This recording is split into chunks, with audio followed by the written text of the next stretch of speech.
जय जगन्नाथ सर्वरहस्यमय श्री जगन्नाथ महाप्रभु टिके नहीं जी आपण मान तृतीया जुग को से दिन रावणर पुत्र इंद्रजित को बद्ध करने प्रभु रामचंद्र भाड़े पड़गला पचारे विभीषण ए इंद्रजित को बद्ध केमिति करवा विभीषण कहते जे इंद्रजित बर पाई जी 14 वर्ष काल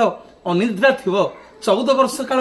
अनाहार थिवो एवं 14 वर्ष काल स्त्रीर मुख चाहि नथिवो सेई लोक ही इंद्रजित को बद्ध करि परिबो हसीदेले टिके विभीषण कहले प्रभु आउ चिंता करंतुनी आपणकर अनुज आपणकर सान भाई लक्ष्मण जी 14 वर्ष हला अनिद्रा अछंती अनाहार रे अछंती स्त्री मुख चाहि नांती तांको स्त्री उर्मिला एते बड़ त्याग करिसंती स्वामी को 14 वर्ष परित्याग करिसंती सेई लक्ष्मण ही इंद्रजित को बद्ध करिवे आखि छल छल हो गला प्रभु रामचंद्र कहे लक्ष्मण मो पई एते बड़ त्याग करिछ 14 वर्ष हला अनिद्रा अनाहार रे स्त्री मुख चाहिन हे लक्ष्मण मु आज कथा दउची ए जुगरे नुह काली कली जुगरे ते रत्न सिंहासन रे स्थान पाइबो मोर बड़ भाई बड़ ठाकुर बलभद्र होई सर्वप्रथमे आग पूजा पाइबो एवं उर्मिला क्षेत्रेश्वरी विमला ही पूजा पाइबे मोर अन्न प्रसाद सर्वप्रथमे मांग पाखक जीव